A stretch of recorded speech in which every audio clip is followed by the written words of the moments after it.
Hello, I am Vishu Deepak, faculty at government polytechnic Badaun. आज हम बात करेंगे डिस्टिलेशन की। ठीक है कि डिस्टिलेशन क्या होता है। ठीक, तो डिस्टिलेशन की हम बात करते हैं।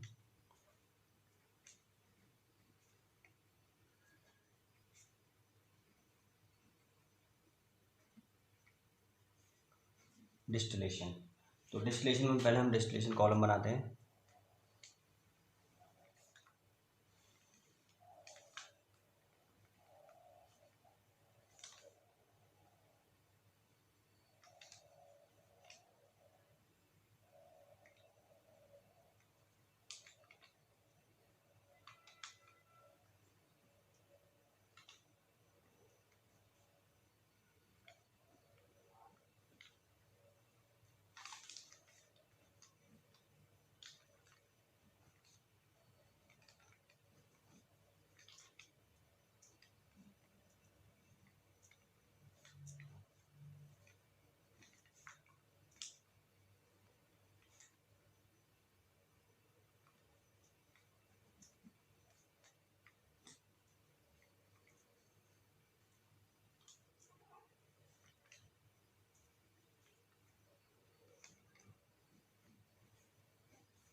ठीक है, ये हमारा डायग्राम है। ठीक है, डिस्टिलेशन कॉलम में यहाँ पर हमने फीड दी है। ये आपका प्री हीटर है। ठीक, फीड हमने किसी पॉइंट से एंटर की है। ये हमारी ट्रेज हैं। ठीक है, यहाँ से हमारा वेपर निकलती हैं, वो कंडेंसर में जाकर कंडेंस होती हैं और रिफ्लेक्स ड्रम में जाकर कलेक्ट हो जाती हैं। हमें डिस्टिलेट मिलता है, रिफ्लेक्स बैक करते हैं हम उसकी डिस्टिलेशन कॉलम में, क्योंकि प्योरिटी को इंक्रीज करने के लिए। ये आपका लिक्विड है, ये आपका पार्शियल लिवर है, ये आपका बॉटम प्रोडक्ट, ये आपका बॉयल अप बताएंगे क्या होता है। तो डिस्टिलेशन क्या है? डिस्टिलेशन एक सेपरेशन प्रोसेस है। डिस्टिलेशन सेपरेशन प्रोसेस में हम क्या करते हैं, मोर वोलेटाइल कंपोनेंट को हम लेस वोलेटाइल कंपोनेंट के सॉल्यूशन से हम क्या करते हैं, पार्शियली वेपोराइजेशन करते हैं फीड का, और कंडेंसेशन के द्वारा हम डिस्टिलेशन को कंप्लीट करते हैं। तो यानी डिस्टिलेशन क्या है? डिस्टिलेशन एक सेपरेशन प्रोसेस है जिसमें हम मोर वोलेटाइल कंपोनेंट को लेस वोलेटाइल कंपोनेंट से क्या करते हैं, सेपरेट करते हैं। किस किस की मदद से? पार्शियल वेपोराइजेशन करते हैं फीड का, पार्शियल वेपोराइजेशन फीड का, और कंडेंसेशन की हेल्प से हम क्या करते हैं, डिस्टिलेशन को कंप्लीट करते हैं। ठीक है, तो जनरली जो हमारा डिस्टिलेशन है, तो डिस्टिलेशन क्या है आपका? Distillation distillation is a separation process, is a process separation process in which we separate more volatile component from the less volatile one।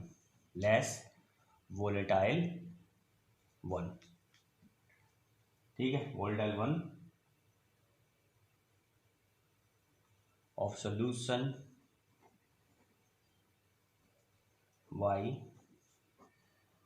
partial vaporization of feed,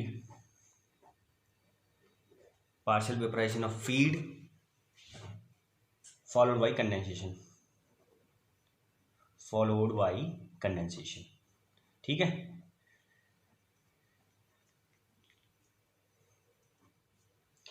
ठीक है। तो जो ये वेपर यहाँ प्रोड्यूस होंगी, ये जो वेपर्स होती हैं, ये जो वेपर्स आपकी प्रोड्यूस होती हैं वो आपकी रिचर होंगी मोर वोलेटाइल, यानी यहाँ पर जो वेपर में जो अमाउंट होगी मोर वोलेटाइल की वो ज़्यादा होगी। ठीक है, तो हम क्या करते हैं, जो डिस्ट्रीब्यूशन है आपके कंपोनेंट का वो two phase vapour liquid equilibrium relationship के द्वारा हम टू फेज रीजन होता है आपका वेपर लिक्विड इक्विलिब्रियम रीजन, उसके द्वारा हम इसको रिप्रेजेंट करते हैं। ठीक है, तो the vapor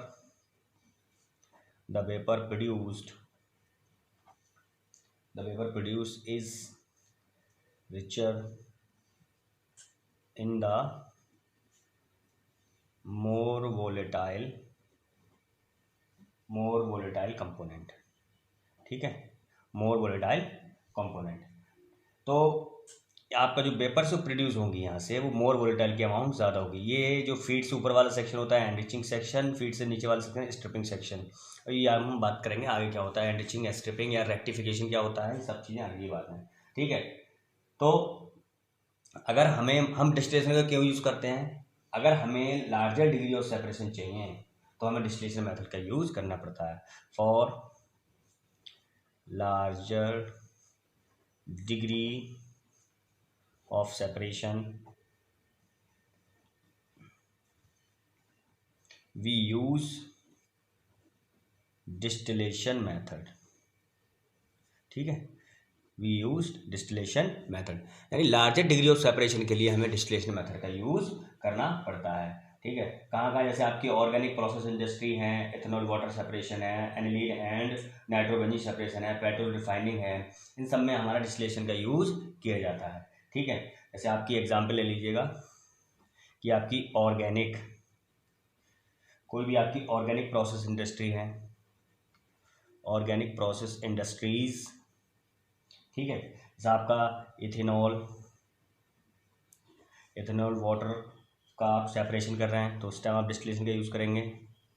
ठीक है, या आप क्या कर रहे हैं एनिलीन और नाइट्रोबेंजीन का सेपरेशन कर रहे हैं, एनिलीन एंड नाइट्रोबेंजीन, इसका अगर सेपरेशन कर रहे हैं तो आप डिस्टिलेशन यूज़ करेंगे। फिर आप दूसरा यूज़ कर सकते हैं, सबसे ज़्यादा यूज़ होता है वो पेट्रोलियम रिफाइनरी।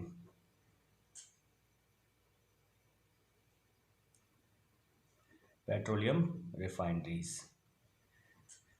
रिफाइनरीज में इसका सबसे ज़्यादा यूज़ किया जाता है। ठीक है, तो डिस्टिलेशन में क्या होता है, इसमें क्या होता है डिस्टिलेशन में, आपकी जो फीड है, फीड आपकी किसी न किसी पॉइंट से एंटर होती है टावर में। ठीक है, और रीबॉयलर क्या करता है, रीबॉयलर क्या करेगा, जो लिक्विड है बॉटम प्रोडक्ट को, उसको क्या करेगा टावर में हीट करेगा उस लिक्विड को। ठीक है, और ट्रेज और पैकिंग्स के थ्रू उसको फ्लो होता है। क्या, तो वेपर जो लीव करेंगे इसमें, यानी यहाँ जो लिक्विड होगा उसका इसको हीटअप करेगा तो उसकी वेपर्स बनेंगी। वेपर्स क्या होंगे, ट्रैवल करेंगे ट्रेज और पैकिंग से होते हुए आपकी क्या है बॉटम टॉप हेड तक पहुँचती हैं, टावर के टॉप पर पहुँचेंगी। फिर क्या होता है, वो एंटर करती हैं कंडेंसर में, फिर वहाँ से क्या होता है कंडेंस होती हैं। ठीक है, तो कंडेंस होने के बाद वो कहाँ इकट्ठी होती है, रिफ्लेक्स ड्रम में। ठीक है, तो रिफ्लेक्स ड्रम का कुछ पार्ट आप क्या करते हैं डिस्टिलरी के रूप में अलग कर लेते हैं, और कुछ पार्ट को आप क्या करते हैं दोबारा से फेड कर देते हैं आप किसमें, डिस्टिलेशन टावर में। क्यों, क्योंकि आप क्या करते हैं प्योरिटी को इंक्रीज करने के लिए हमें ये करना पड़ता है। तो क्या होता है यहाँ पर टावर में क्या होता है, वेपर और लिक्विड का, यानी लिक्विड आपके इधर से आ रहा है या फीड आपने एंटर की यहाँ से, लिक्विड अब वेपर आपकी गर्म हीटेड अपर डायरेक्शन में मूव हुई, तो क्या होगा प्रत्येक ट्रे पर, ईच एंड एवरी ट्रे पर क्या होगा वेपर और लिक्विड का इंटीमेट कांटेक्ट होगा। ठीक है, और जब कांटेक्ट होगा उनका तो जो मोर वोलेटाइल कंपोनेंट का होगा आपका लिक्विड से वेपर फेज में मूव करने लगेगा। ठीक है, जो मोर वोलेटाइल कंपोनेंट है वो मूव्स करेगा लिक्विड टू वेपर फेज में, और जो लेस वोलेटाइल कंपोनेंट है वो वेपर से लिक्विड फेज में मूव करने लगेगा। ठीक है, तो क्या होता है इसमें जो कंसंट्रेशन है आपकी जो लेस वोलेटाइल की है, कंसंट्रेशन लेस वोलेटाइल क्या होगी इंक्रीज होगी, और मोर वोलेटाइल की कम होगी। ठीक है, हायर डिग्री सेपरेशन को अचीव करने के लिए हम क्या करते हैं, हमें क्या मिलता है, हाई डिग्री सेपरेशन मिलता है डिस्टिलेशन के मेथड के थ्रू। तो जो टॉप प्रोडक्ट होता है आपका, जो टॉप आपको मिलेगा वेपर फेज में, वहाँ पर रिचर कंपोनेंट की अमाउंट ज़्यादा होती है। ठीक है, तो डिस्टिलेशन प्रोसेस क्या है, एक इक्विलिब्रियम प्रोसेस है। ठीक, तो हम देख रहे थे क्या कि आपका जहाँ पे इसमें जो डिस्टिलेशन टावर में क्या क्या चीज़ें हो रही थी, हम उसको नोट करते हैं। क्या होता है, आपकी जो फीड है, feed enters at some point of tower। Tower के किसी न किसी पॉइंट से आपकी फीड एंटर होगी। ठीक है, फिर क्या होगा आपका, रीबॉयलर क्या करेगा, reboiler heated up the liquid from bottom,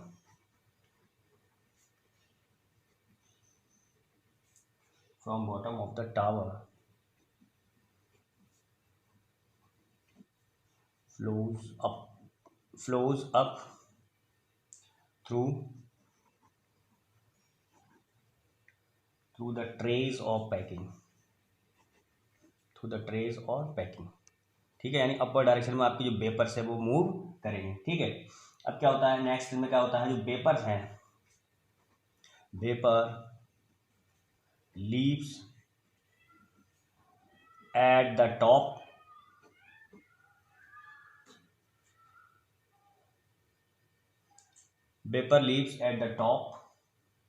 and enters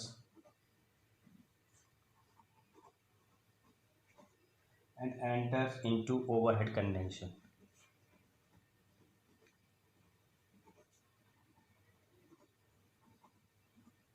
ठीक है, overhead condenser.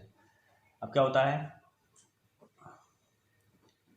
A part of condensate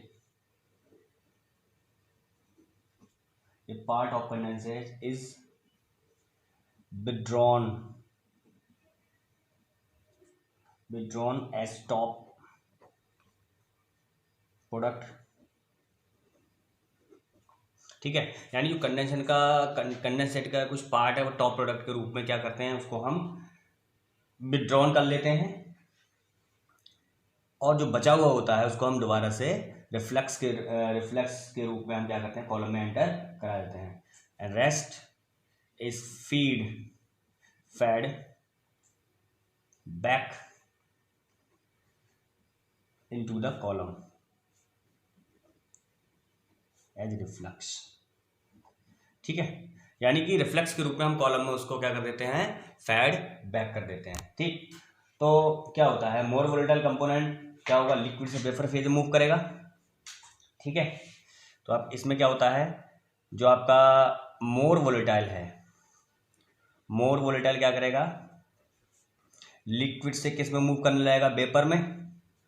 ठीक है, और जो लेस वोलेटाइल क्या करेगा, वेपर से लिक्विड में क्या करने लगा, मूव करने लगेगा। तो आपकी क्या है, ये डिस्टिलेशन क्या है, एक इक्विलिब्रियम प्रोसेस है।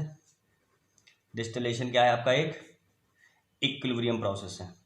इसको हम टू फेज रिएक्शन द्वारा, इक्विलिब्रियम कर्व के द्वारा हम इसको क्या करते हैं, इसको एक्सप्लेन करते हैं। ठीक है, तो ये आपका डिस्टिलेशन में था कि कौन सा प्रोसेस कहाँ पे हो रहा है, डिस्टिलेशन में क्या क्या चीज़ें होती हैं, पार्शियल रिवॉल्वर क्यों यूज़ करते हैं, पार्शियल कंडेंसर क्यों यूज़ करते हैं, ये हम करेंगे आगे डिस्कस कि हम पार्शियल रिवॉल्वर यूज़ करते हैं तो क्या होता है, पार्शियल कंडेंसर यूज़ करते हैं तब क्या होता है, ये सब चीज़ें हैं, आगे की बातें हैं। ठीक है, तो डिस्टिलेशन में हमने बात कर ली कि डिस्टिलेशन क्या क्या चीज़ होती है, डिस्टिलेशन में क्या क्या हो रहा है आपका, कि हाँ, जब भी डिस्टिलेशन की बात करेंगे हम we talk only more volatile component, क्योंकि हमें जिस चीज़ की ज़्यादा ज़रूरत होती है हम उसी की बात करते हैं। तो डिस्टिलेशन सेपरेशन प्रोसेस है। ठीक है, इसमें क्या है आपका, मोर वोलेटाइल आपका लेस वोलेटाइल से हम उसको सेपरेट करते हैं। डिस्टिलेशन में हायर डिग्री सेपरेशन के लिए हम डिस्टिलेशन का यूज़ करते हैं। ठीक है, तो आज के लिए इतना ही काफ़ी है, और यदि कोई आपको डाउट है डिस्टिलेशन में टावर के रिगार्डिंग तो आप हमसे पूछ सकते हैं। ठीक है, थैंक यू क्लास।